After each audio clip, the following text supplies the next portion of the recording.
On Tuesday morning, a magnitude 6.7 earthquake shook Palu, Indonesia, the same city. The same basin.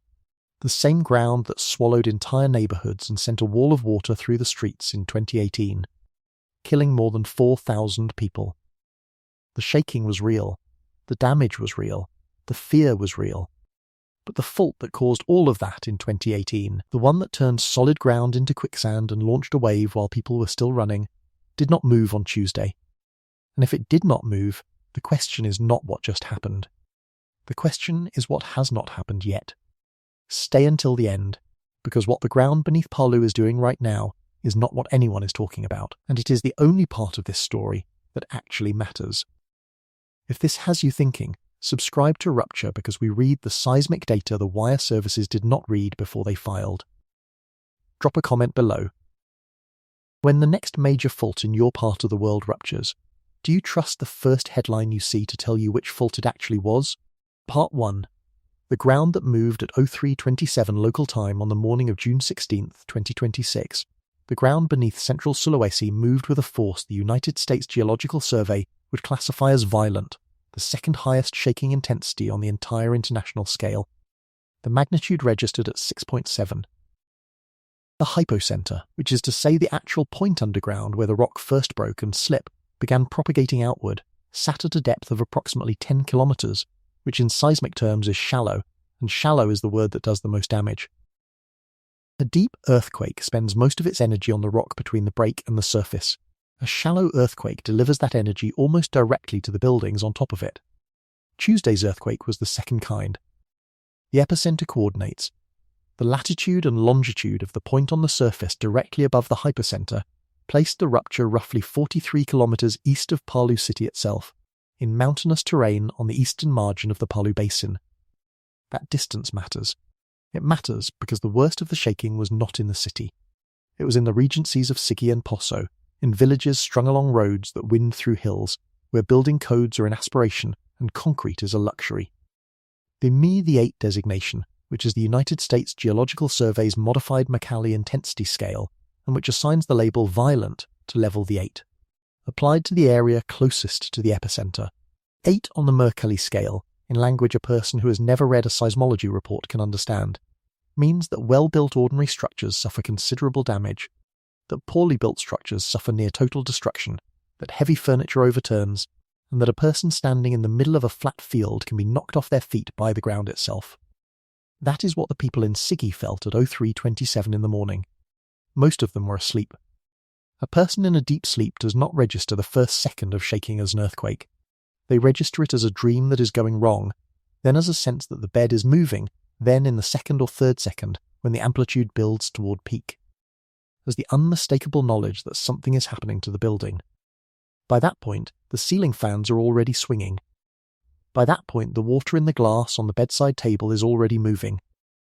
By that point, anyone who lived through 2018 in this region is already on their feet, because the body remembers what the mind has tried to forget. The shaking in Palu city itself, 43 kilometers from the epicenter, registered between Me-VI and 7, which the scale labels strong to very strong. Strong means windows break, plaster cracks, and people run outdoors. Very strong means damage is slight in well-built structures and considerable in poorly built ones. Palu felt both, depending on which part of the city you stood in. The reports that began flowing into BMKG, the Indonesian Meteorology, Climatology and Geophysical Agency, within the first 10 minutes described the same scene in different neighbourhoods. People in the streets in pyjamas, mothers carrying children, old men sitting on curbs because their legs had given out, and every single one of them looking east, toward the dark hills, where they knew the rupture had come from. The hospitals reacted within minutes. Undata Hospital, the regional referral hospital for the area, began evacuating its inpatient wards into the parking lot and the open courtyard, because no one knew yet how badly the structure had been compromised, and no one was willing to find out by leaving patients on the upper floors during the aftershocks that everyone in this part of Indonesia knew were coming. Beds were wheeled outside. IV stands were carried. Patients who could walk walked. Patients who could not were lifted onto stretchers and moved by hospital staff who had done the same thing in 2018 and who knew the choreography of an evacuation by memory. The maternity ward emptied first. The intensive care unit emptied next. By dawn, the courtyard of Undata Hospital looked the way it had looked 8 years ago. The same beds outside. The same IV stands tilting in the morning humidity. The same nurses moving between rows. A scene that the city had hoped never to see again. In the residential districts, the response was less organised, but more universal. By 03:45, 18 minutes after the shaking, the public squares of Palu were filling with residents who had grabbed what they could carry and left their homes. Mattresses appeared. Blankets appeared. Children too young to understand what was happening sat on plastic chairs in the open while their parents looked at their phones, scrolling for news, scrolling for the magnitude, scrolling for the word tsunami. Because in Palu, after 2018, that is the word you scroll for first. The word did not come. BMGA, within the first hour, issued a public statement confirming that Tuesday's earthquake did not generate a tsunami. The bulletin used the standard Indonesian seismic agency language. No tsunami threat. Public urged to remain calm. Aftershocks expected. The bulletin was correct on all 3 counts. But correct does not mean reassuring, and reassuring does not mean accurate, and the gap between what BMKG could confirm in the first hour and what the larger picture would eventually show is the gap inside which this entire story sits. Let me walk you through what was confirmed by the end of June 16, the official damage inventory published by BNPB, the Indonesian National Board for Disaster Management. The number you should hold in your head as you listen to the next sentences is 1.3 million. The confirmed damage figures, as of the BNPB end-of-day situation report, 67 residential structures had sustained damage, with 12 categorised as heavily damaged and uninhabitable. 3 schools sustained structural damage. 2 mosques sustained damage to their minarets and roofing systems. 1 small bridge connecting 2 villages in Sigi Regency partially collapsed. The road between Palu City and the inland regencies of Sigi and Poso was severed at multiple points by landslides triggered by the shaking. 13 people in Sigi Regency alone sustained injuries serious enough to require hospital care. 312 people were confirmed displaced, meaning they had no habitable home to return to, and were sleeping in temporary shelters, community buildings, or in the open. Those are the confirmed numbers. They look, on first reading, like a moderate disaster. 312 displaced is not 206,524, which was the 2018 figure.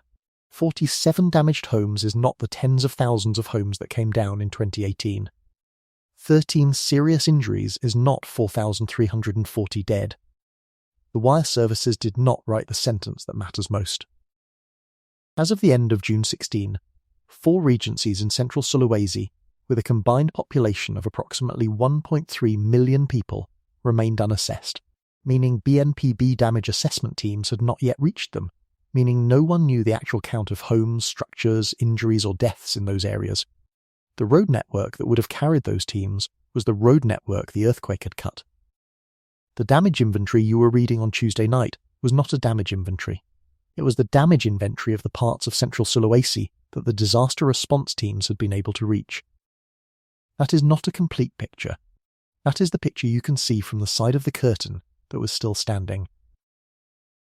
In the village of Marawola in Sigi Regency, a community of approximately 8,000 residents that sits roughly halfway between the epicenter and Palu City, a single villager named in the early local reporting was a man identified as Pak Hassan, a 58-year-old farmer who had walked out of his collapsed kitchen at 03:28 and spent the rest of the night with his wife and 3 grandchildren in the rice field behind his house. The kitchen wall had come down on the propane cooktop. The cooktop had not ignited. Pak Hassan had stood in the field with his family wrapped in a single blanket, and when the first BNPB assessment team reached Marawola at midday on June 16, he was still standing in the field. He told the team that his house was not safe. He told them his neighbour's house was not safe either. He told them that the road to Palu was not a road anymore, and that until somebody fixed it, nothing in Marawola was going to be reached on time. The team noted his report. They moved to the next village. Behind them, the road they had taken to reach Marawola was being eroded further by aftershocks that the seismologists in Jakarta were already counting and that no one in Marawola had stopped flinching from. That is the picture as of June 16. That is the picture before the assessment. What you are about to learn over the next 10 parts is what the assessment cannot yet show you. The story of why this earthquake was not what the wire services said it was. The story of which fault actually moved on Tuesday morning. And the story of the fault that did not move, and what it is doing right now in the ground beneath a city of 400,000 people that no reporter has mentioned. Part 2. What 4,000 dead looks like, let me take you back 8 years, because without that, you cannot understand what is actually at stake in what happened Tuesday.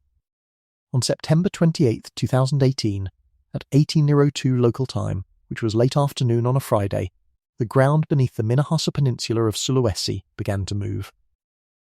The earthquake registered at moment magnitude 7.5, which is approximately 16 times more energetic than Tuesday's M6. 7. Because the moment magnitude scale is logarithmic, which is to say each whole number on the scale represents roughly 32 times the energy release of the number below it. A jump from 6.7 to 7.5 is not a small jump. It is the difference between a strong regional earthquake and a major regional disaster. It is the difference between damaged homes and destroyed cities. The fault that ruptured was the Palu-Koro Fault. Strike slip mechanism, left lateral motion, which means that if you stood on one side of the fault and looked across it, the opposite side would move to your left. The fault runs north to south through the neck of Sulawesi, cutting almost directly through Palu Bay and through the city itself. The rupture in 2018 propagated for approximately 150 kilometers along the fault, which is an enormous rupture length for an earthquake of that magnitude, and the propagation speed has been the subject of intense scientific study ever since, because the rupture appears to have moved at supershear velocity. Supershear, in plain English, means the rupture front moved faster than the seismic shear waves it was generating, which is rare, which is dangerous, and which intensified the shaking in ways that the standard predictive models had not prepared for. The shaking lasted approximately 30 seconds in Palu. 30 seconds does not sound long when you read it on a page. 30 seconds, when the building you are inside is moving in 2 directions at once, and the windows are blowing out and the floor is no longer level, is a long enough time for the structure of your reality to be permanently altered. 30 seconds was long enough for the multi-story buildings of central Palu to fail. 30 seconds was long enough for the bridges across the Palu River to twist on their supports. And 30 seconds was long enough for the seafloor in Palu Bay to be displaced laterally by the fault rupture, in a way that almost no one had modelled for that bay. Because the standard tsunami models assume thrust faults, which is to say faults where one block rides up over another, and a strike-slip fault on a coast is not supposed to launch a wall of water. It launched a wall of water. The first tsunami wave hit the coast of Palu Bay within approximately 5 minutes of the shaking. The maximum run-up height recorded was 10.7 metres in the area near Donggala, on the western shore of the bay. The wave that hit Palu city itself, on the eastern shore of the bay, was lower but still catastrophic. Estimates range from 4 to 7 metres at the city waterfront. The mechanism by which a strike-slip earthquake generated a tsunami of that size remains an active subject of debate among marine seismologists, with the leading hypothesis being that submarine landslides triggered by the shaking displaced large volumes of water in addition to whatever direct displacement the fault rupture itself caused. The model is still being refined. The dead are not. The wave reached the city while people were still running. There is video of it. You have probably seen the video. There is one widely circulated clip filmed from a parking garage that shows the wave rolling across the waterfront and lifting boats and crushing buildings and erasing a beachfront promenade in seconds. The people in the video are not running because they see the wave. They are running because the shaking has stopped and they have come outside to assess the damage to their homes, and the wave is arriving behind them while they are looking the wrong direction. That is the part of 2018 that you do not unsee. But the tsunami was only one of 3 killers that night. The second was the buildings. Modern multi-story buildings that had been constructed during Palu's rapid growth in the early 2010s collapsed during the shaking, including hotels, including a shopping mall, including residential blocks. The standard photographs of the disaster, the ones that circulated globally, show the Roa Roa Hotel pancaked into a heap of concrete and rebar with the upper floors flattened down onto the lower floors. Guests who had been in their rooms when the shaking started were trapped inside that compression. Some were extracted alive in the days that followed. Most were not. The third killer, and the one that defines what Palu means in seismic history, was the ground itself. Let me explain what happened in two neighbourhoods on the western edge of Palu city, Balaroa and Potobo. These neighbourhoods sat on alluvial soil, which is to say soil deposited by river action over thousands of years, which is to say loose, water-saturated material rather than bedrock. The water table beneath both neighbourhoods sat close to the surface. The soil itself was a mix of sand and silt, the kind of grain composition that geotechnical engineers call susceptible to liquefaction.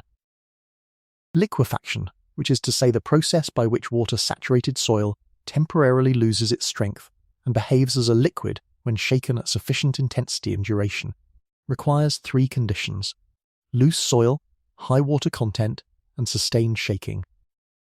Balaroa and Potobo had all three. The 30-second supershear rupture provided the trigger. They did not drown. They did not burn. They did not collapse under falling concrete. The neighbourhoods of Balaroa and Potobo were swallowed by the ground itself, which had stopped behaving like ground and started behaving like water. The houses went in. The streets went in. The people who could not run fast enough went in. The post-disaster satellite imagery of Balaroa shows what was previously a grid of residential streets reduced to a churning field of mud and debris stretching for several hundred metres. Buildings did not just collapse. They were transported, carried laterally on top of the moving soil layer like boats on a river. Some structures travelled hundreds of metres from their original foundations before the soil re-solidified. Some structures were buried entirely.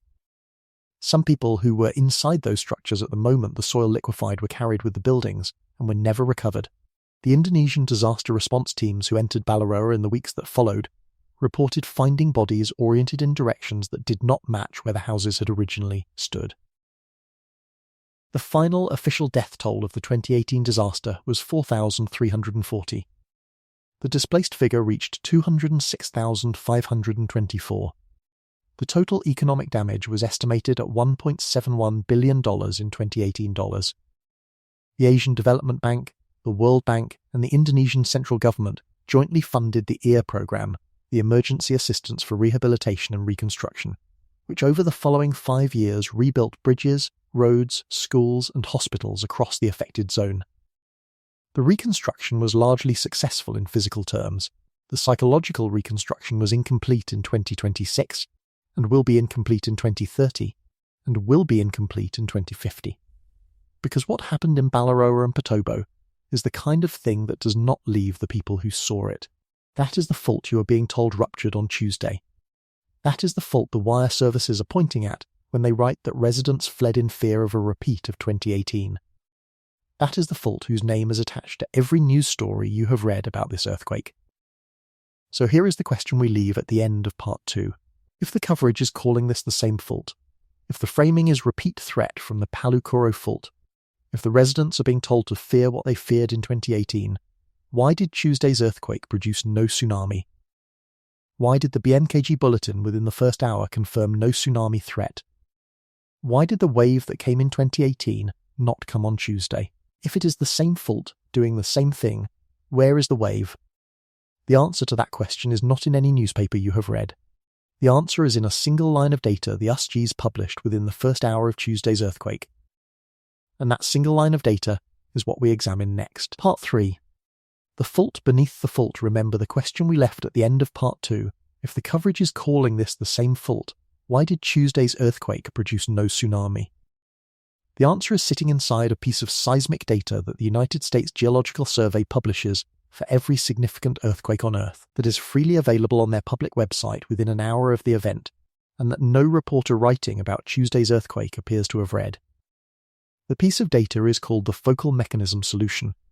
It also goes by another name in technical literature, the moment tensor.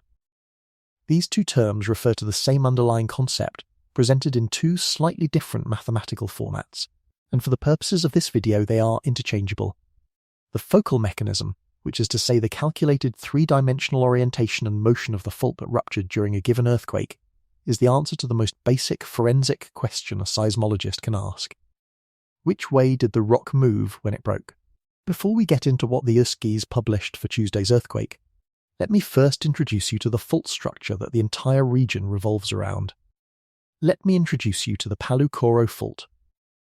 The Palu-Koro Fault is a named, mapped, instrumented geological structure that runs roughly north to south through the central neck of Sulawesi.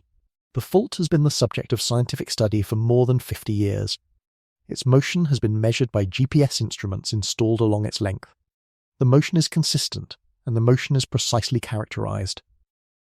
The Palu-Koro is a left lateral strike-slip fault, which is to say two slabs of rock sliding sideways past each other, like two hands pressing flat and dragging in opposite directions.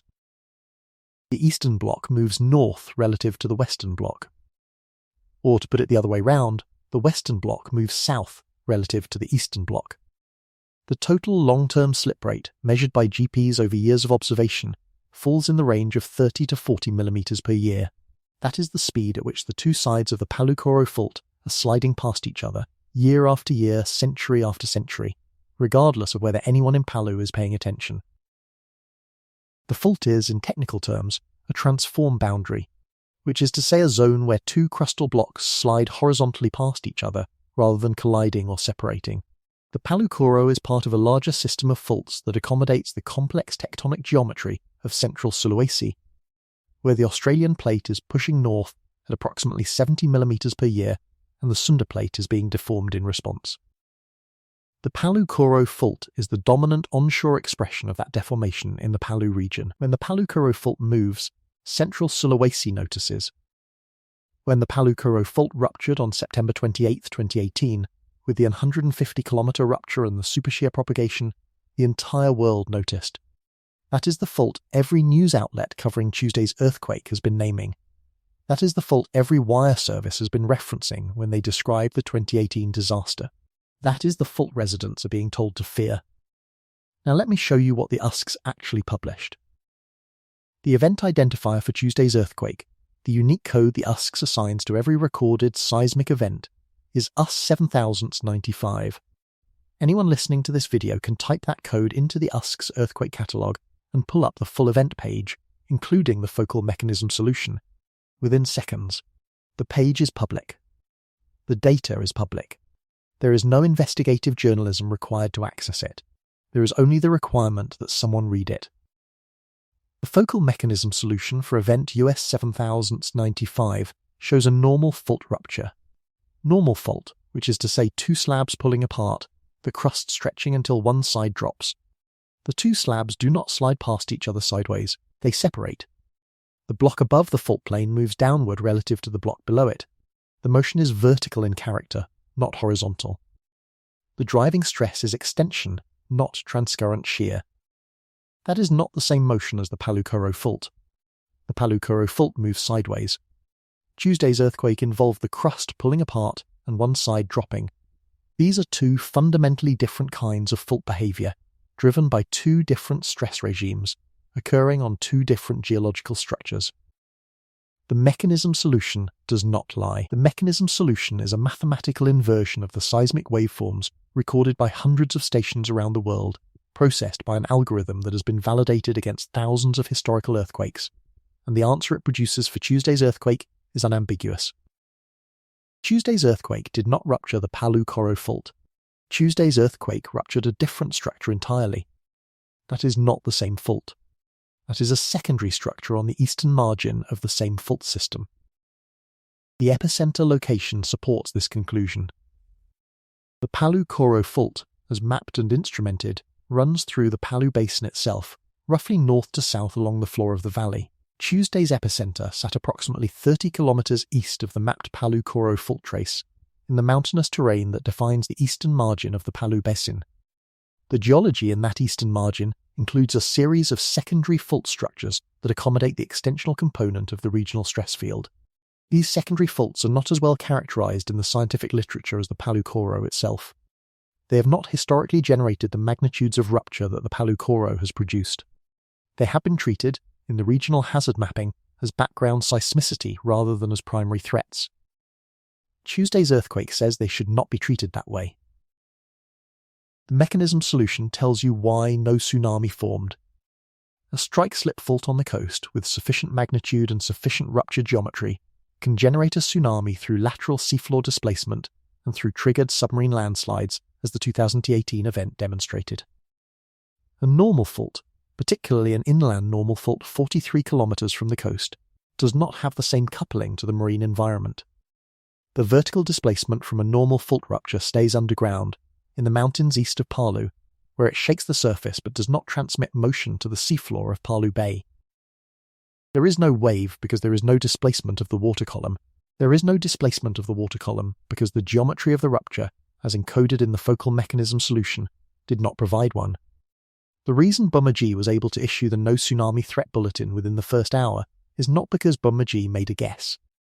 It is because Bumajee's own seismic network, like the USGS network, was already producing a preliminary mechanism solution within minutes of the event, and that solution showed the same thing. Normal fault. Extensional inland no mechanism for a tsunami. The newspapers that filed within the first 3 hours did not include this information. The newspapers that filed within the first 12 hours did not include this information. The newspapers that filed on Tuesday night, with full editorial review, did not include this information. The framing remained the same fault that caused the 2018 disaster. That framing is factually incorrect. Let me show you what the residents of Marawala did not need a focal mechanism solution to understand. Pak Hassan, the 58-year-old farmer from Part 1, the one standing in the rice field behind his collapsed kitchen, knew within minutes that this was not 2018. He knew because the shaking pattern was different. The 2018 rupture, with its super shear propagation along a 150-kilometre fault, produced a long, rolling motion that built and built and built, and that travelled the length of the Palu basin like a wave through wheat. Tuesday's earthquake produced a sharper, more vertical motion concentrated near the epicenter, with shaking that dropped off more rapidly with distance. Pak Hassan did not know the technical name for what he had felt, but he knew it was not 2018. He told the BMPB team that when they reached his village. They wrote it down. No one in the wire service reporting included his observation either, so the question for the next part is this. If Tuesday's rupture was a normal fault on a secondary structure 30 kilometers east of the Palu-Koro Fault, what does that mean for the Palu-Koro Fault itself? Because the Palu-Koro Fault is still there. It is still mapped. It is still moving at 30 to 40 millimeters per year. And Tuesday's earthquake did not. In any way that the focal mechanism solution can detect, release any of the stress that has been accumulating on it for the 8 years since September 28, 2018. What we examine next is the precise physical difference between the two fault types and what that difference means for the people of Palu over the next 8 years. Part 4. 2 different earthquakes, the same USGS system that measured Tuesday's earthquake, also published something that no news outlet picked up. The focal mechanism solution for this event shows crustal extension, not lateral sliding, and those are not the same thing. Let me walk you through exactly what those words mean. Because if you understand them, you will understand more about Tuesday's earthquake than the editors who approved the headlines. A strike-slip fault, the kind that ruptured in 2018, is a fault where 2 blocks of crust move in opposite horizontal directions along a contact surface, each block dragging past the other the way 2 stacked decks of cards slide when you push the top deck one way and hold the bottom deck still. The driving stress on a strike-slip fault is what geologists call transcurrent shear. Imagine 2 slabs of rock the size of cities pressed against each other, with the pressure not pushing them together and not pulling them apart but dragging them in opposite directions along the contact surface. The contact surface is locked by friction. The stress builds until the friction fails. When the friction fails, the 2 blocks slide. The slide produces an earthquake. The slide is horizontal. The slide is sideways. A normal fault, the kind that ruptured on Tuesday, is a fault where 2 blocks of crust are being pulled apart by extensional stress. The fault plane is angled rather than vertical, typically sloping at somewhere between 30 and 60 degrees beneath the surface. For the families asleep in Sigi, this meant the ground beneath their homes didn't just shake sideways, it dropped. As the 2 blocks pull apart, the hanging wall, which is the block sitting on top of the angled plane, drops downward relative to the footwall, the block sitting beneath the plane. The 2 blocks do not slide past each other, they separate. But do not move past this technical distinction, because this vertical drop is the exact reason the ocean did not rise on Tuesday. To put it in language that does not require a geology degree, a strike-slip fault is like two slabs of concrete sliding sideways past each other on a flat horizontal contact.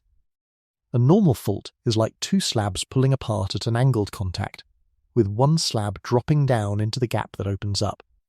The first kind of motion is horizontal. The second kind is vertical. Both kinds release seismic energy. Both kinds shake the surface. But they shake the surface in different patterns, and they couple to the surrounding environment in different ways. Here is the key consequence for the coast. A strike-slip fault that runs along a coastline or that runs underwater near a coast can displace the seafloor laterally when it ruptures. Lateral displacement of the seafloor does not typically generate large tsunamis on its own, because moving water sideways is different from lifting it. But a strike-slip rupture can trigger submarine landslides on the slopes of underwater canyons, and those landslides can displace large volumes of water vertically. That is the leading hypothesis for how the 2018 strike-slip rupture produced the 10.7-meter wave at Donggala and the smaller but still catastrophic wave at Palu City. The fault did not lift the water column directly. The fault triggered landslides that lifted the water column for it. A normal fault inland, with the rupture occurring at a depth of approximately 10 kilometers in the mountains east of Palu, has no such coupling to the marine environment. The rupture lifts and drops blocks of crust that are buried inside mountains, 43 kilometers from the nearest coastline. The vertical motion at the rupture itself does not transmit to the seafloor of Palu Bay. There is no underwater slope nearby to be triggered into a submarine landslide. There is no mechanism by which the rupture geometry can displace the water column. So no waveforms. No waveforms because the physics of the rupture do not provide a waveforming mechanism. That is why BMKG was confident within the first hour. That is why the no tsunami threat bulletin was not a hopeful estimate. It was a physical conclusion derived from a mechanism solution. Now the shaking itself was still significant. The MEAT designation near the epicenter, the MEVI to 7 in Palu City, those numbers do not change because the fault was normal rather than strike-slip. Shaking intensity is a function of magnitude, depth, distance, and local soil conditions, not directly a fault mechanism. A magnitude 6.7 normal fault earthquake at 10 kilometers depth produces strong shaking near the epicenter, regardless of what the focal mechanism shows. The damage in Sigi and Poso was real. The 13 serious injuries were real. The 312 displaced people were real. The 47 damaged homes were real. The mechanism distinction does not erase any of those numbers. What the mechanism distinction does change is the risk profile for what comes next. A strike-slip rupture on the Palu-Koro Fault, in a location closer to Palu City, would not produce Tuesday's damage pattern. It would produce a different one entirely. The specific soil beneath Palu City, the same deposits that liquefied in 2018, sits inside the high shaking footprint of a Palu-Koro rupture in a way that it did not sit inside Tuesday's footprint. Tuesday's rupture was 43 kilometers east. The Palu-Koro Fault is not 43 kilometers east. The USGS Pager system, which is the prompt assessment of global earthquakes for response system, did flag significant population exposed to liquefaction risk in its output for Tuesday's earthquake. That flag is worth understanding in detail because it reveals something about the soil beneath Palu City that the news coverage has not mentioned, and that connects directly to what happened in Balaroa and Potobo 8 years ago. Pager flagged it because the shaking footprint of an M6.7 event at 10 kilometers depth does extend into the alluvial plain beneath Palu City, even at 43 kilometers epicentral distance. But the shaking intensity at the city itself was MEVI to 7, not MEVI 8. The threshold for severe liquefaction in the soil types beneath Palu generally requires sustained shaking at MEMI 7 to the 8 or higher. Tuesday's earthquake came close. Tuesday's earthquake did not cross that threshold in the city itself. If the same magnitude rupture had occurred 20 kilometers closer to Palu, on the Palu-Koro Fault, rather than on the secondary structure, the shaking intensity at the city would have been MEV8 or higher. The threshold for severe liquefaction would have been crossed. The neighbourhoods that liquefied in 2018 sit in the same soil profile they sat in then. They have been rebuilt in places. They have been reinforced in places. But the underlying geology has not changed. That is what the focal mechanism solution tells you. It tells you what kind of earthquake just happened. It tells you why this one did not produce a tsunami, why this one did not produce city centre liquefaction at 2018 intensities, why this one produced the damage pattern it produced rather than a different damage pattern, and it tells you, by implication, what would be different about a rupture on the actual Palu-Koro Fault, when that rupture comes. The question that hangs over Palu, the question that does not appear in the newspaper coverage, is what does Tuesday's earthquake mean for the timing of that rupture? We do not yet have the answer to that question. We have the data that frames it. And the framing data is what we examine next, starting with the soil itself, the soil that liquefied in 2018, the soil that is still there. Part 5. The soil that becomes water. Let me introduce you to something that most people have never heard of, but that is responsible for more earthquake deaths in Palu than the shaking itself. It is called liquefaction. The word sounds technical, because it is technical. The physical process behind the word is simple enough to demonstrate in a kitchen, and the consequences of the process are severe enough that 2 entire neighbourhoods of Palu were erased by it in 2018. Here is what liquefaction is. Imagine a bucket of wet sand, not dry sand which would behave like a powder, not soaked sand which would behave like mud. Wet sand with water filling the spaces between the grains, the kind of sand a child uses to build a sandcastle at the beach. If you press your hand into the wet sand, it supports your weight. The sand grains are touching each other, locked in place by friction, and the water in between the grains does not interfere with that contact. The sand behaves like a solid, because the grains are doing the structural work and the water is just filling the gaps. Now shake the bucket. Hard, shake it the way an earthquake shakes the ground, with sustained motion lasting tens of seconds. What happens inside the bucket is that the sand grains lose contact with each other. The vibration breaks the grain-to-grain friction that was holding the structure together. As the grains lose contact, the water that was sitting in the gaps takes over the load. But water cannot support a load the way packed sand can. Water flows. So the entire mass, which was behaving like a solid a moment ago, starts behaving like a thick liquid. Anything resting on top of the sand, a sandcastle, a piece of driftwood, your hand, begins to sink. Anything buried in the sand that is less dense than the sand itself begins to float upward. The bucket, which had been holding wet sand, is now holding what is functionally a slurry, that is liquefaction. The technical name for what happens inside the bucket is loss of effective stress due to increased pore water pressure. The grain-to-grain contact is what soil engineers call effective stress. When the shaking pumps water pressure up between the grains, the effective stress collapses. The soil temporarily loses its strength.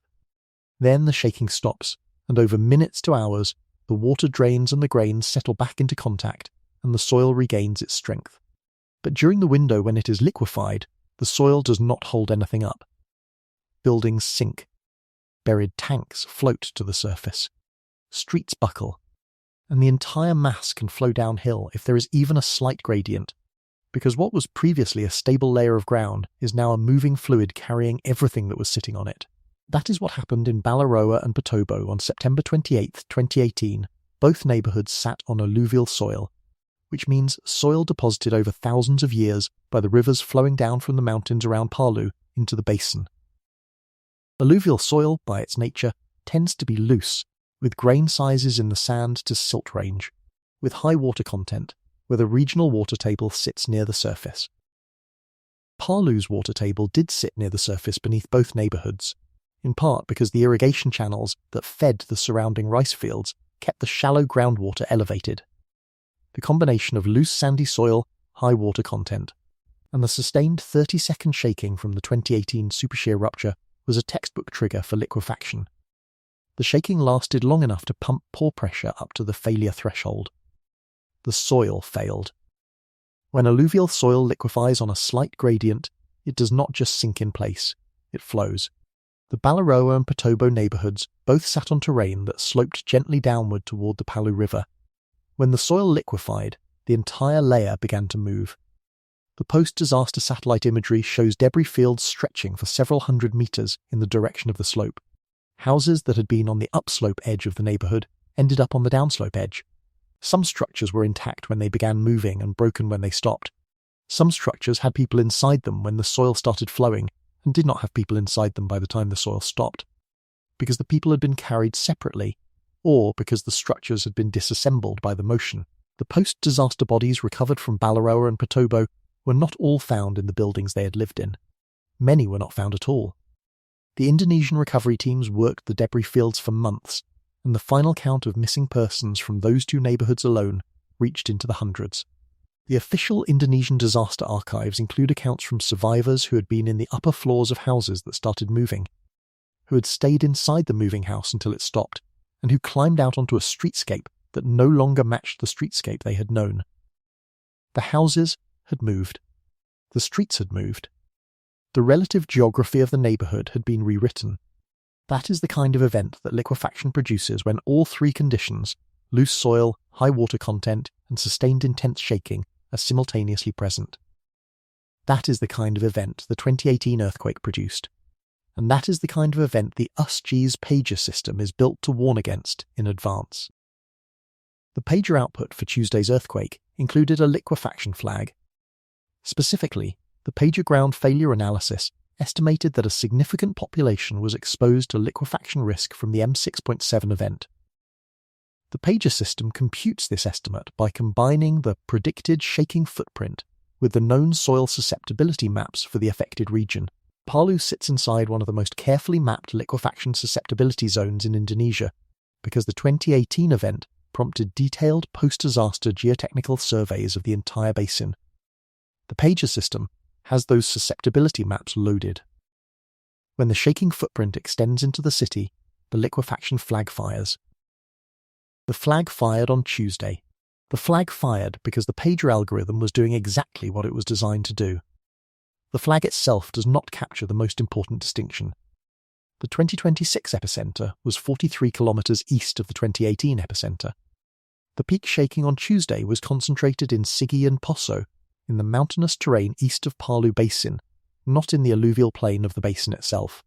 The shaking intensity that reached Palu City was in the MI/VI to 7 range, which is below the threshold at which the loose alluvial soils typically begin to liquefy at significant scale. The flag fired because pager was being cautious, because the algorithm correctly noted that the alluvial soils beneath Palu City were within the shaking footprint, even at low intensity, and that any soil susceptible to liquefaction at high intensity is, in principle, at some lesser degree of risk at lower intensity. Pager's job is not to predict precisely whether liquefaction will occur. Pager's job is to flag the presence of conditions where it might. So Tuesday's earthquake did not, as of the end of June 16, produce significant liquefaction damage in Palu City. The neighbourhoods that liquefied in 2018 did not liquefy again on Tuesday. The soil held. What is not being said is the part that changes the risk picture entirely. The soil held because the shaking did not cross the threshold. The threshold was not crossed because the rupture was 43 kilometers east, on a normal fault, on a secondary structure. If the same magnitude rupture had occurred on the Palu-Koro Fault, with the epicenter directly beneath or immediately west of Palu City, the shaking at the city would have been mth or higher. The threshold would have been crossed. The same soil that held on Tuesday would not have held. The same neighbourhoods that did not liquefy on Tuesday include Palu-Koro and Potobo, both of which have been partially rebuilt since 2018, and both of which sit on the same alluvial deposits with the same high water table that produced the 2018 catastrophe. The geotechnical reality of those neighbourhoods has not changed. So the soil held on Tuesday. The neighbourhoods held. The water table stayed where it was, but the soil held because the shaking did not reach the threshold, and the shaking did not reach the threshold because the rupture was 43 kilometers east on a secondary structure. Move that rupture 20 kilometers west. Put it on the Palu-Koro Fault. The calculation changes entirely. The BMKG aftershock data that has been accumulating since 03/27 Tuesday morning contains the first data that could begin to tell us whether the regional stress system is moving in that direction. What that data shows, and what BMKG is watching inside it that it has not yet said publicly, is what we examine next. Part 6, 55 times before we get to what BMKG is watching inside that aftershock sequence. Let me put 55 aftershocks in terms your body can understand. By the end of June 16, BMKG had confirmed 55 aftershocks following Tuesday's M6.7 main shock. The largest of these was magnitude 5.2. Multiple events fell in the M4.0 range. The remainder ranged from M3.0 to M4. 0. The kind of event that registers on a seismometer but that a person standing on the surface might or might not feel depending on exactly where they were standing and what they were doing. 55 events in approximately 20 hours works out to one event every 22 minutes, on average. The distribution is not even. Aftershock sequences cluster heavily in the first few hours after the main shock, with the rate decaying over time according to a well-characterized statistical pattern called Omori's law. The first 3 to 4 hours after Tuesday's earthquake almost certainly contained the bulk of the 55 events. By the time the sun rose over Palu, the rate had already slowed. By the time BNPB published the end-of-day situation report, the rate had slowed further. But the events were still occurring, they were still being recorded, they were still being felt. For the 312 confirmed displaced people who were sleeping in the open or in temporary shelters on Tuesday night, every one of those 55 aftershocks was a body event before it was a data event. A person who has just lost their home to an earthquake and who is lying on a mat in a public square does not need a seismometer to tell them when an aftershock is occurring. The body registers it. The body has been registering shaking all night. The body wakes up at every minor tremor and stays awake long enough to assess whether this one is going to grow into something larger. By morning, the body has not slept, and the mind that depends on the body for its functioning has not slept either, and the work of the next day, which involves dealing with insurance claims and disaster relief paperwork and the question of where the children will go to school next week, is being done by people who are running on something that is not rest. That is the public health consequence of an aftershock sequence. 55 events in 20 hours does not just mean 55 data points in a catalogue. It means tens of thousands of people in Palu and the surrounding regencies who did not sleep on Tuesday night. It means a population that will be running an accumulating sleep deficit through the rest of the week. It means an elevated rate of cardiovascular events, an elevated rate of accidents, an elevated rate of psychological distress, all of which are documented in the post-disaster public health literature from 2018 and from comparable events worldwide. The aftershock sequence is its own disaster, running on top of the disaster of the main shock. But aftershocks are also a data stream, and that data stream is what seismologists at BMKG and at the international agencies that share data with them are watching for reasons that go beyond the immediate public safety implications. Here is what aftershock sequence analysis actually tracks. Every aftershock is mapped, in 3 dimensions, against the location of the main shock. The spatial distribution of aftershocks over time tells a seismologist a great deal about the geometry of the fault that ruptured, the area of the fault that slipped during the main shock, the boundaries of the slipped patch, and crucially, whether stress has been transferred to adjacent fault segments that did not rupture in the main shock itself. Think of it this way: when a fault ruptures, the stress that was released along the slipped patch is not destroyed. It moves. It redistributes into the surrounding rock the way water redistributes when you press on one side of a sponge. Some of it transfers to the surrounding crust. Some of it transfers to nearby fault segments. The aftershocks are partly the response of the surrounding crust to that redistribution. The rock adjusting to its new stress state the way a building settles after its foundation shifts. In a Sigi village on Tuesday night, every one of those adjustments woke someone up. In a seismology office in Jakarta, every one of those adjustments was being plotted on a 3-dimensional map. If the aftershock sequence stays localized around the original rupture, that is one signal. The stress was largely released, the surrounding structures are not being significantly loaded, and the story of Tuesday's rupture is largely contained to the eastern margin. If the aftershock sequence migrates spatially over time, moving in a particular direction along a fault system, that is a different signal entirely. It suggests stress is transferring along the fault, that adjacent segments are being loaded toward failure, that the system has not yet found a new equilibrium. The Palu-Koro Fault sits approximately 30 kilometers west of Tuesday's main shock epicenter. The Palu-Koro Fault is, by every measure available, the most important seismic structure in the region. The question that BMKG seismologists are presumably asking themselves, behind the public bulletins, is whether the aftershock sequence from Tuesday's rupture is migrating westward, toward the Palu-Koro Fault, or whether it is staying localized in the eastern margin where the main shock occurred. As of the end of June 16, BMKG has not issued a public statement on aftershock migration. That is not unusual. The analysis takes time. The dataset is still accumulating. The first robust spatial analysis of a 20-hour aftershock catalogue typically becomes available days to weeks after the main shock, not hours. What Baumgart can confirm in the first 20 hours is the count, the magnitudes, and the rough location of the events. What Baumgart cannot yet confirm, or at least cannot yet confirm with sufficient confidence to publish, is the direction of migration. But the direction of migration is exactly what matters for the question of what Tuesday's earthquake means for the Palu-Koro Fault. If the aftershocks are clustering tightly around the original main shock location, in the eastern margin, that is consistent with a discrete rupture on a secondary structure that has released its stress and is now settling toward a new equilibrium. The Palu-Koro Fault, in that scenario, is not being loaded by the aftershock sequence in any significant way. The story of Tuesday's earthquake is the story of a secondary structure failing, and that story is largely over.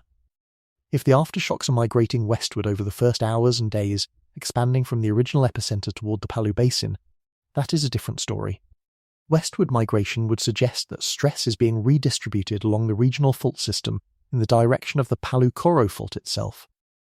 That would not, by itself, predict a Palu-Koro rupture in any defined time frame. The science does not support predictions of that specificity, but it would shift the risk picture in a way that the news coverage of Tuesday's earthquake has not begun to discuss. BMKG knows this. The international seismic community knows this. The United States Geological Survey, which is monitoring the same events from a different angle, knows this. The analysis is being done. The analysis is being shared between agencies. The results, when they are stable enough to publish, will be published. In the meantime, what is happening on the ground in Palu is the human reality. 312 confirmed displaced, 13 serious injuries in Sigi Regency alone. The road between Palu and Sigi and Poso severed at multiple points. The 4 regencies closest to the rupture zone, home to more than 1 million residents, still had no confirmed damage count by the end of the day by BNPB damage teams. A hospital evacuation that turned Undata's parking lot into an open-air ward for the second time in 8 years. Tens of thousands of people sleeping outside on Tuesday night while the ground continued to move 55 times under their bodies. That is the picture. And the picture is being made by a fault that the news coverage has not yet correctly identified, an aftershock sequence whose migration pattern has not yet been published, and a Palu-Koro Fault that did not rupture on Tuesday but whose history contains a piece of evidence that almost no one has mentioned. We examine that piece of evidence next. Part 7.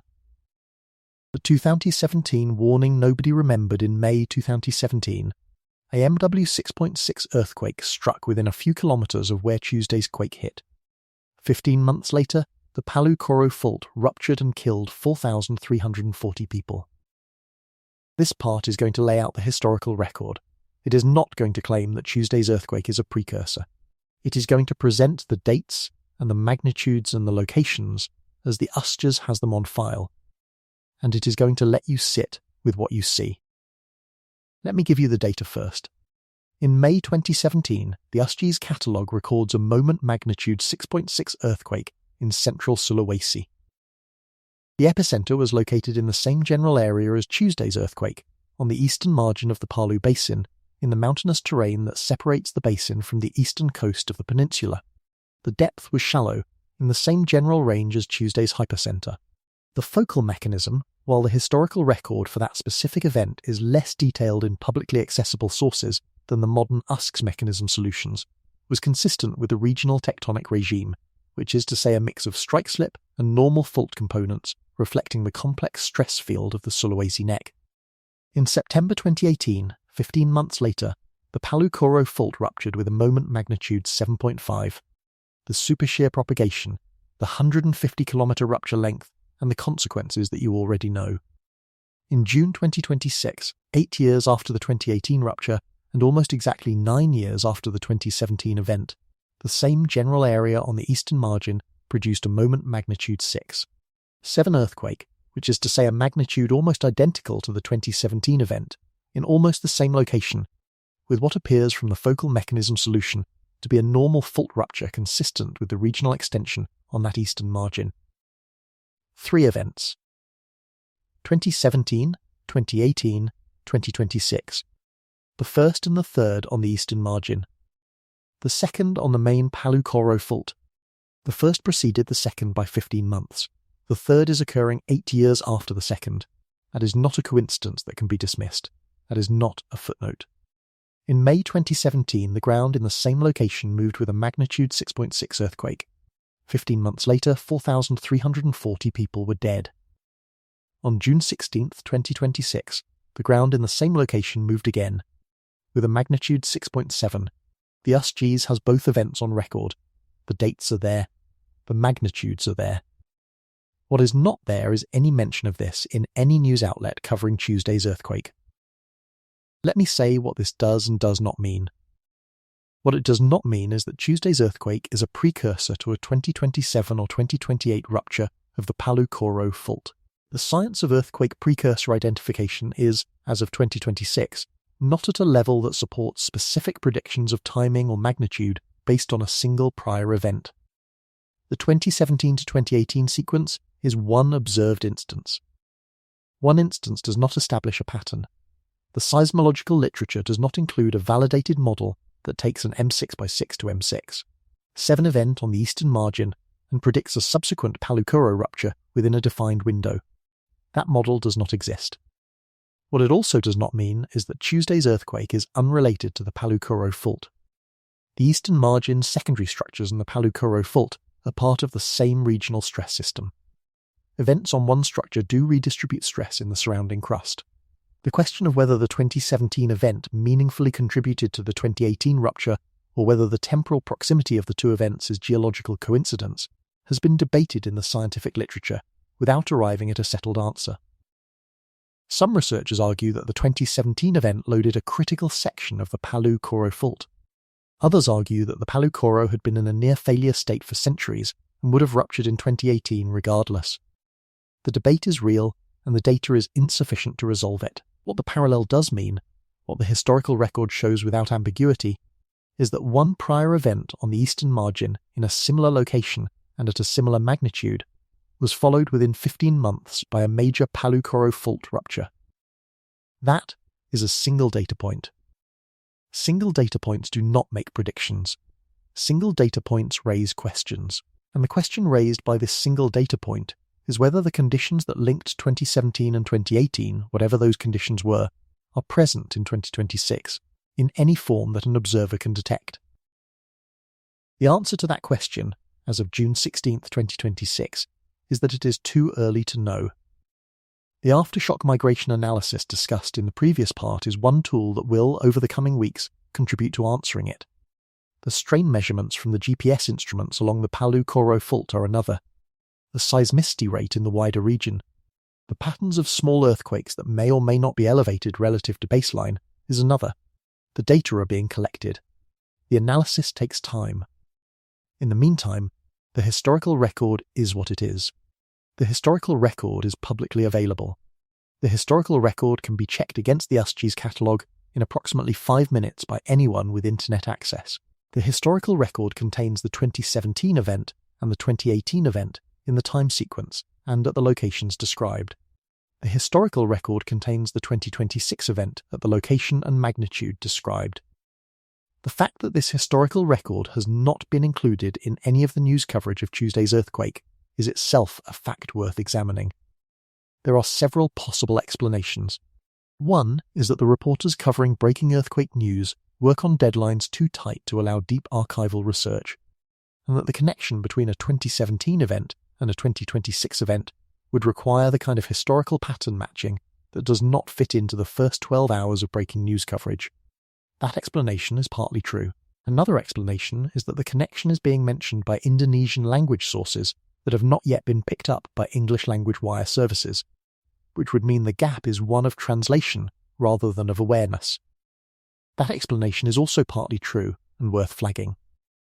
A third explanation is that the editorial framing of the story, the same fault, the same threat, has fixed the narrative in a way that makes the historical parallel hard to integrate. because the historical parallel undermines the same fault framing by pointing at a different relationship between the eastern margin and the Palu-Koro Fault than the headlines have implied. That explanation is also partly true. Regardless of which explanation is operative, the consequence is the same. The audience reading the news coverage of Tuesday's earthquake is not being given the information that, in 2017, an event very similar to Tuesday's occurred in the same location, and that 15 months after that earlier event, the catastrophic Palu-Koro rupture followed. Whether that information would change any individual reader's view of the situation is for that reader to decide, but it is information, and it has been omitted. In Marawola, where Pat Kassan stood in his rice field on Tuesday night, the older residents of the village remember 2017. They remember 2018. They are doing their own pattern matching, using the data they have, which is the data of their own bodies and their own observations and their own memory. They are not seismologists. They do not have access to the USGS catalogue. But they have eyes, and they have lived in this region long enough to know what the ground has done before. The BNPB team that reached Marawola at midday on June 16 reported that several of the older residents had said, separately and without coordination, that they did not feel safe returning to their homes, that they were going to sleep outside for several more days, and that they would wait and see what the ground did next. The team did not record those statements as part of the formal damage assessment. They wrote them in the margins. What we examine next is the document the USGS published within 20 minutes of Tuesday's earthquake that no wire service appears to have read. It is the document that contains the dual ground failure flags. It is the document that gives you, in machine-generated form, the picture of the disaster that was simultaneously possible across two separate failure modes. It is the document the algorithm produced before any reporter was on the scene. Part 8. What the USGS published that nobody read. Let me show you something the USGS published within 20 minutes of Tuesday's earthquake that never appeared in any news coverage. The document is called a Pager Alert. Pager stands for Prompt Assessment of Global Earthquakes for Response, which is to say a system the USGS operates that processes the seismic data from a significant earthquake and produces, within minutes, an estimate of likely human and economic impact for the use of governments, aid agencies, and international response organizations. The Pager system has been operational for nearly 2 decades. It is automated. It runs on every significant earthquake in the world. Its outputs are public. The Pager Alert for Event Use 7095 was issued at Pager Alert level yellow. The Pager scale has 4 levels. Green for an event with no expected impact requiring international response. Yellow for an event with expected casualties and damage requiring local or regional response. Orange for an event with expected significant casualties and damage requiring national-scale response. Red for an event with expected catastrophic casualties and damage requiring international response. Yellow is the second lowest level. Yellow is not red. Yellow does not, on its own, signal a catastrophe. But yellow is also not nothing. The Pager Alert for Tuesday's earthquake estimated the likely fatality range at 10 to 100 deaths, and the likely economic loss range at $10 million to $100 million. Those are ranges, not point estimates, and the methodology behind them is probabilistic. Pager does not predict the exact death toll. Pager produces a probability distribution across possible death tolls, and the alert level is set based on the most likely range. A yellow alert with a 10 to 100 fatality range is a serious alert. It is the kind of alert that triggers regional government response, that prompts the Indonesian central government to activate disaster relief mechanisms, that brings BNPB into full operational status. It did all of those things on Tuesday. The fatality and loss estimates are the headline numbers. They are not the most important numbers. The most important numbers in the Pager output for Tuesday's earthquake are in the section called Secondary Hazards, which is the section that addresses the indirect consequences of an earthquake beyond the direct effects of shaking on built structures. The Secondary Hazards section contains 2 separate analyses, one for landslide risk, one for liquefaction risk. The Pager algorithm computes each of these analyses based on the predicted shaking footprint combined with terrain susceptibility maps for landslides and soil susceptibility maps for liquefaction. Both analyses fired simultaneously for Tuesday's earthquake. The landslide flag indicated significant landslide area affected.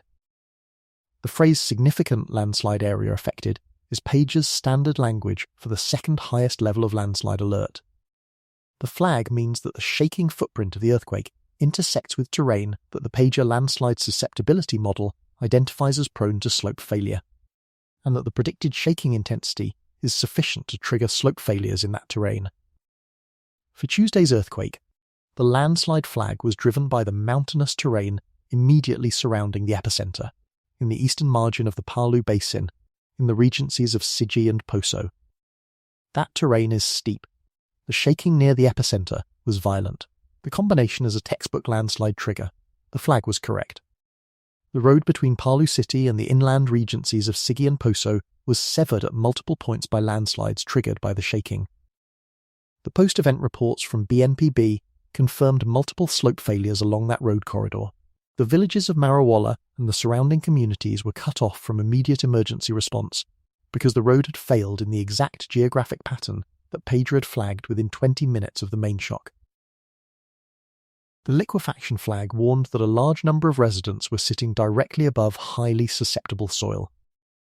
The exact wording used by the algorithm is Pager's standard language for the alert level that fires when the shaking footprint includes population centres sitting on soil that the liquefaction susceptibility model identifies as prone to failure.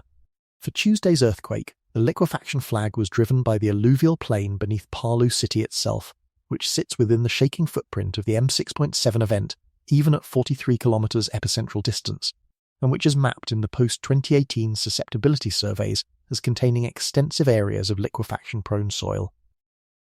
The two flags were active simultaneously. The Pager system had identified, within 20 minutes of the earthquake, that two separate ground failure mechanisms were possible: landslides in the mountainous terrain near the epicenter, liquefaction in the alluvial plain beneath the population centre 43 kilometres away. Both mechanisms had the geographic conditions to occur. Both mechanisms had the shaking intensity to be triggered. The algorithm flagged both. By the time the first news bulletins were being written, by the time the first reporters were getting their initial briefings from BMKG, by the time the wire services were filing their preliminary reports, the Pager alert was already public. Anyone with a web browser could pull up the Pager page for event US 7000-95 and read both flags in full. The page contained the estimated fatality range. The page contained the estimated economic loss range. The page contained the landslide alert. The page contained the liquefaction alert.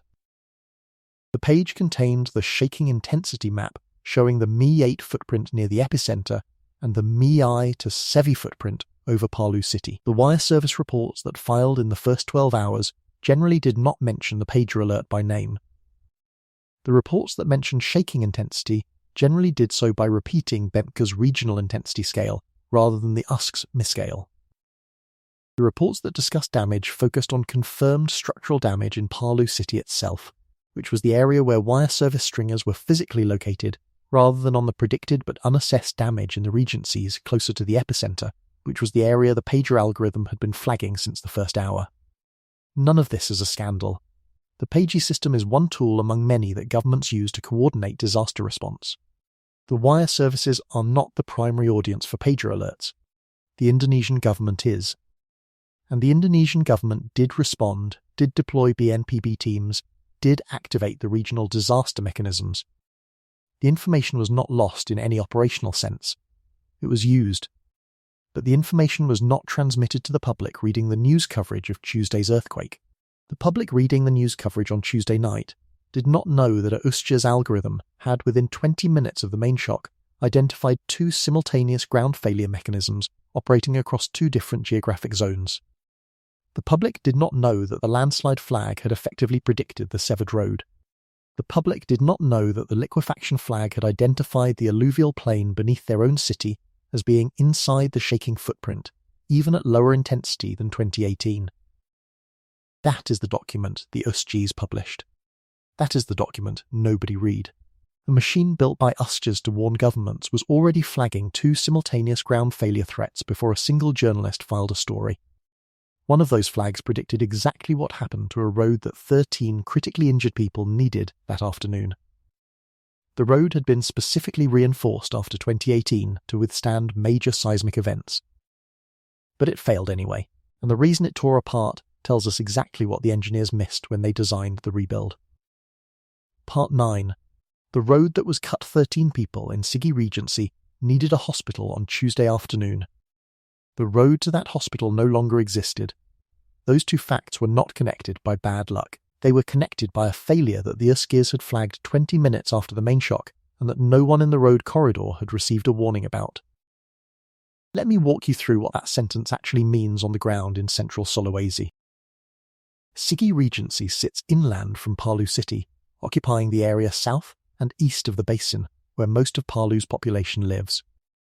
The Regency includes a mix of agricultural villages, small towns, and increasingly remote highland communities as you move east toward the boundary with Poso Regency. The primary road connecting Sigi to Palu, and through Palu to the rest of central Sulawesi, runs through a corridor that crosses several stream valleys, several stretches of steep terrain, and several locations that the post-2018 geotechnical surveys had identified as moderately to highly susceptible to slope failure during seismic events. That road was rebuilt and reinforced as part of the Emergency Assistance for Rehabilitation and Reconstruction Programme, funded jointly by the Indonesian central government, the Asian Development Bank, and the World Bank in the years following the 2018 disaster. The reinforcement was substantial. The reinforcement was specifically intended to make the road more resilient to future seismic events. The reinforcement was not sufficient for what occurred on Tuesday. Multiple landslides along the corridor severed the road at, by initial BNPB reporting, at least 3 distinct locations.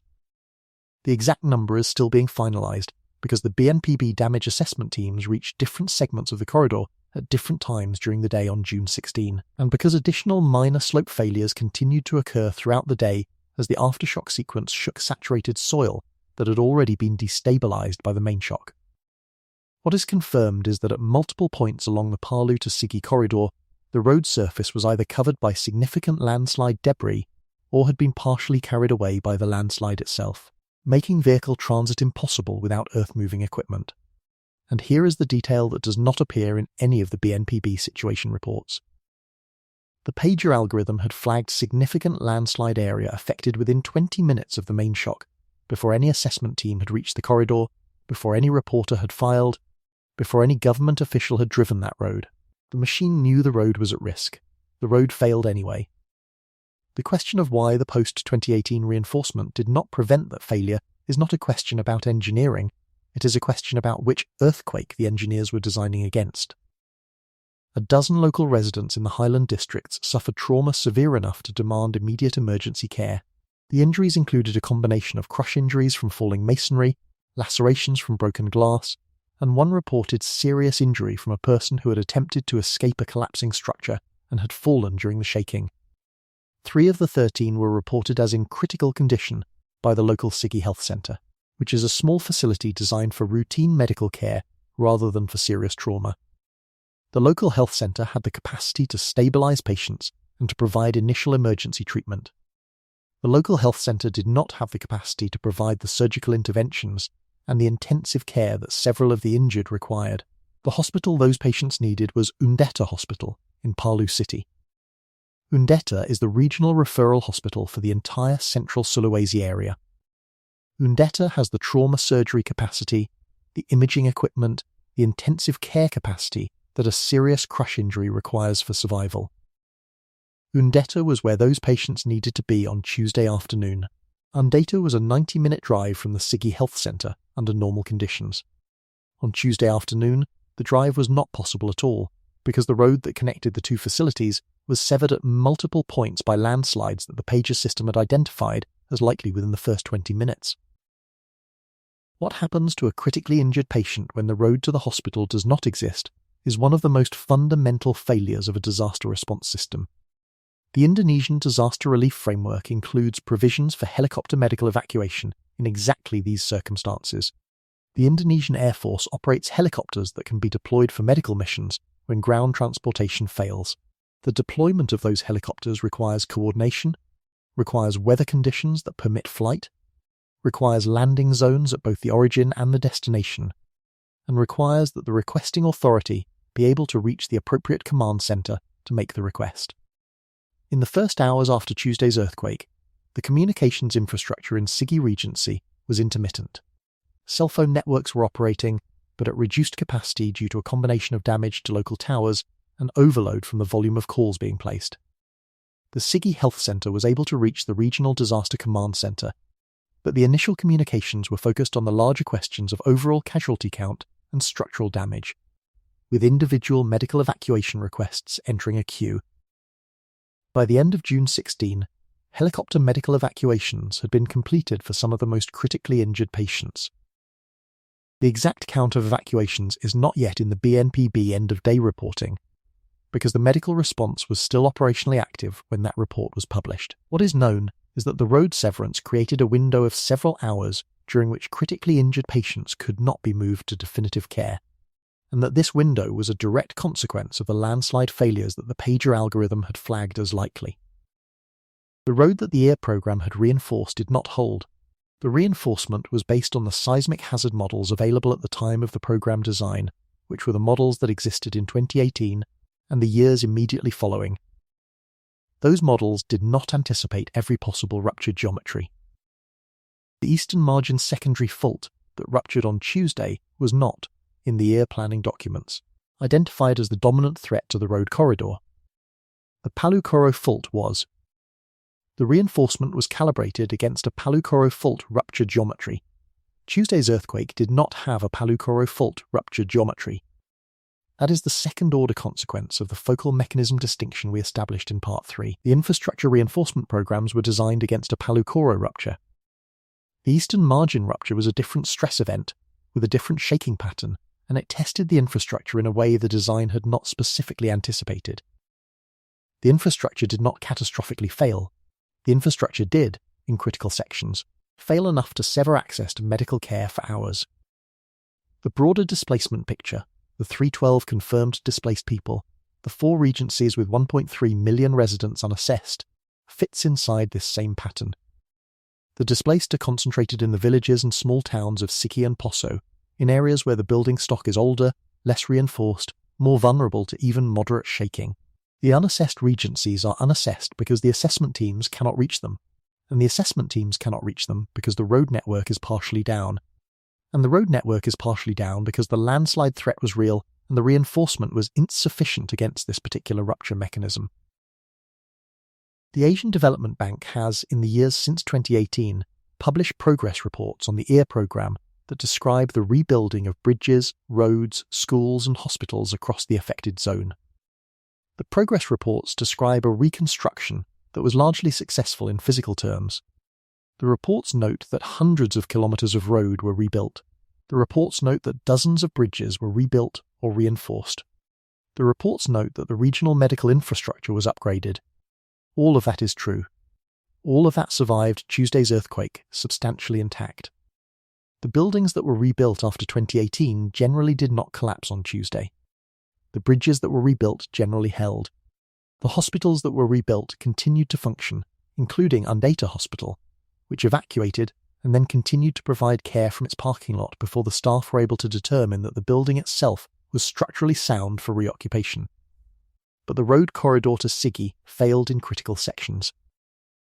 And those failures had consequences. Those critically wounded patients urgently required Undata Hospital's trauma centre, but the path from their villages was, for several hours, completely impassable. Helicopter resources were deployed where they could be deployed. Some patients were evacuated by air. Some patients waited. The waiting itself is the disaster, because medical disasters are made of minutes, and the minutes in which a critically injured patient is not in the operating room are minutes that do not come back. The displacement figure of 312, as of the end of June 16, is a number that almost certainly will grow over the coming days. As the BNPB assessment teams reach the 4 unassessed regencies, additional damaged homes will be added to the inventory. Additional families will be reclassified as displaced. The 1.3 million residents of those unassessed regencies are not all displaced. Most of them are in their homes or in their villages, dealing with minor to moderate damage that the assessment teams will document, and that the regional response will address. But within that population, there are people whose homes are not habitable, whose communities are not functional, whose access to basic services is currently unknown to the disaster response system. The shape of the disaster, in its full dimensions, is still being drawn. The shape of the disaster as the news coverage has presented it is not the shape of the disaster as it actually exists on the ground. The full shape will become clear over the coming days and weeks.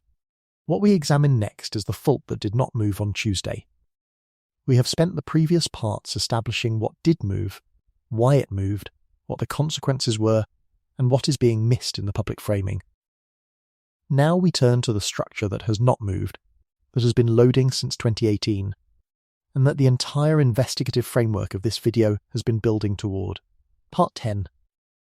The fault that has not spoken, the Palu-Koro Fault, has been slipping at roughly 1.5 inches annually since long before any of us were born, and on Tuesday, it did not release a single fraction of that stored energy.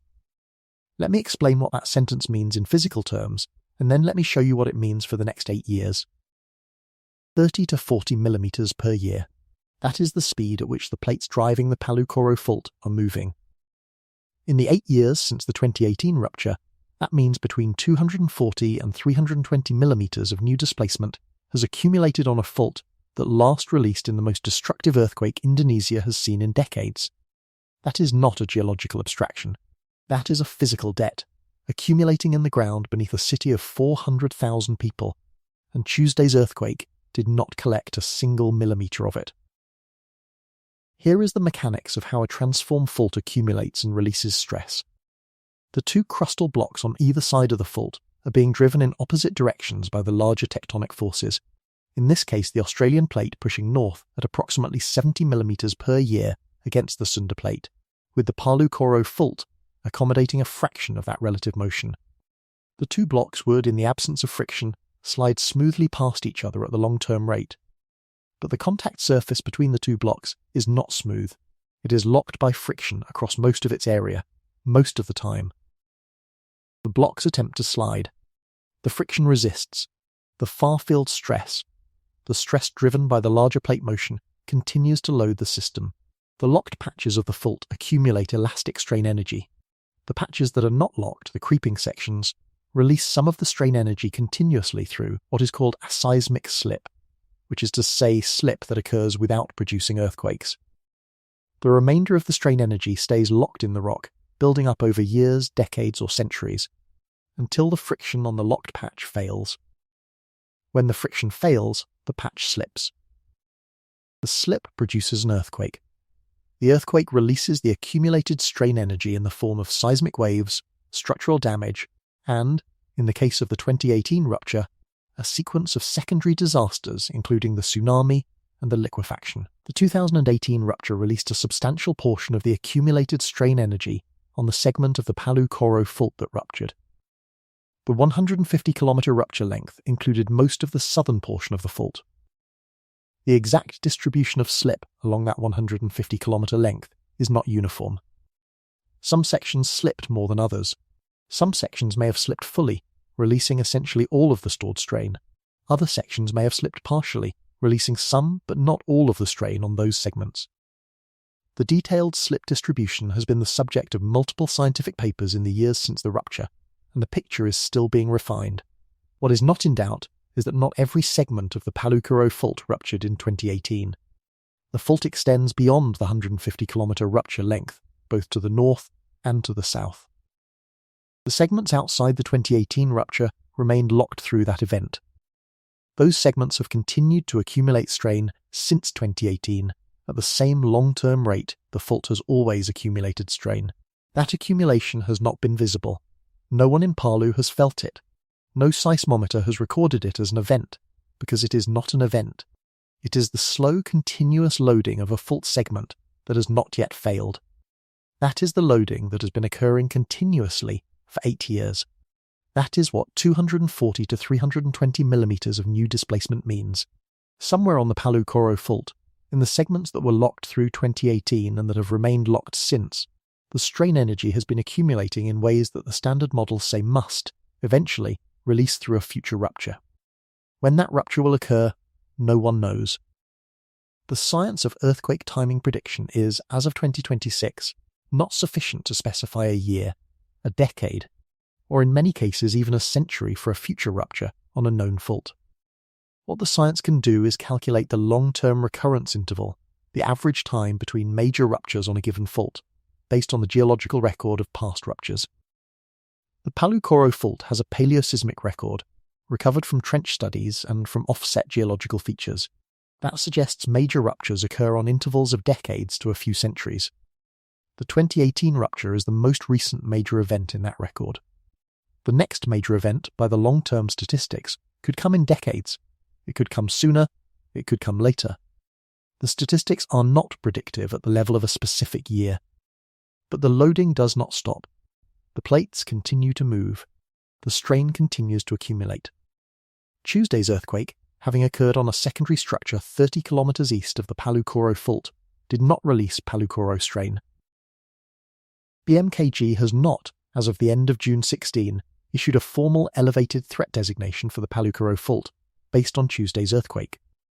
The Indonesian regulatory framework for seismic hazard does not include a mechanism by which a single nearby event automatically triggers a public hazard upgrade.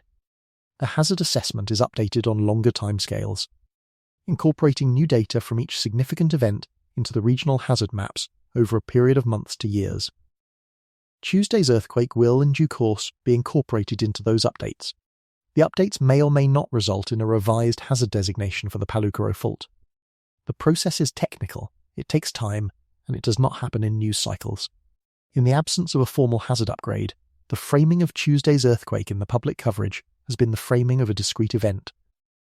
The shaking happened. The damage occurred. The aftershocks are decaying. The story ends. That framing is sufficient for the operational disaster response, which has its hands full with the immediate humanitarian situation. That framing is not sufficient for the longer-term question of what the seismic future of Palu looks like. The longer-term question is what we owe a population that has, by sheer accident of geography, been placed on top of a fault that has demonstrated, within the lifetime of every adult resident, the capacity to kill more than 4,000 of them in a single afternoon. The population of Palu is approximately 400,000. The population of the broader Palu Basin, including the surrounding regencies that share the same hazard, is substantially larger. Those people live their lives over the same fault that ruptured in 2018. They build their houses on the same alluvial deposits that liquefied in Balaroa and Potobo. They raise their children in the same neighbourhoods. They go to work, they go to school, they go to the markets, they sleep at night on the same ground that in 8 years or in 50 years or at some date that no current science can specify will rupture again. That is not relief.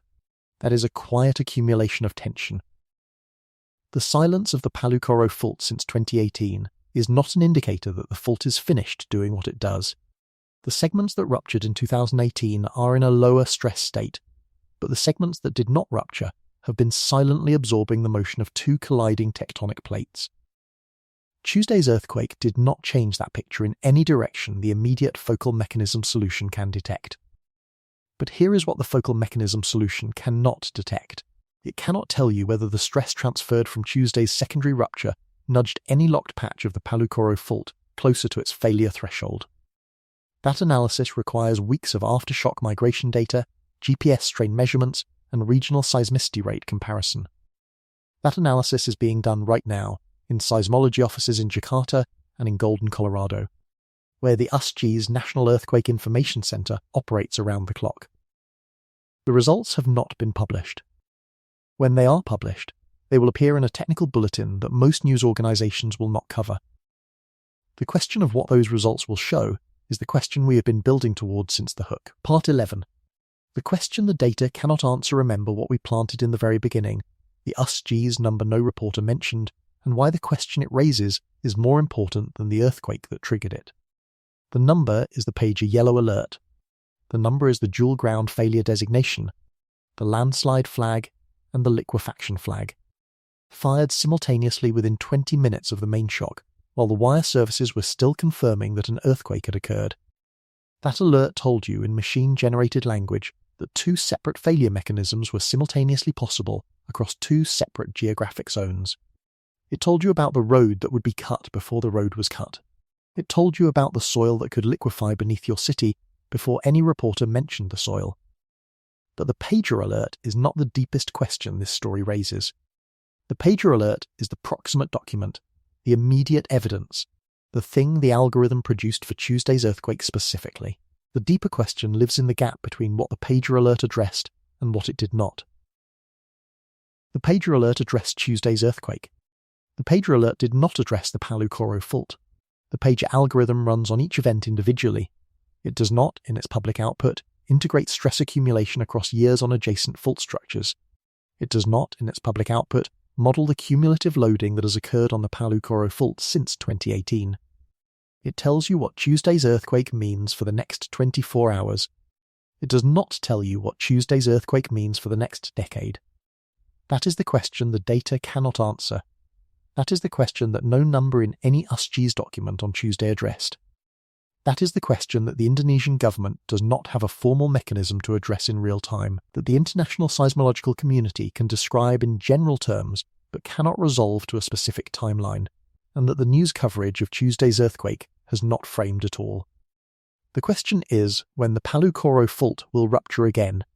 Every headline telling you Tuesday's earthquake was the same fault releasing its energy is a headline looking at the wrong piece of ground.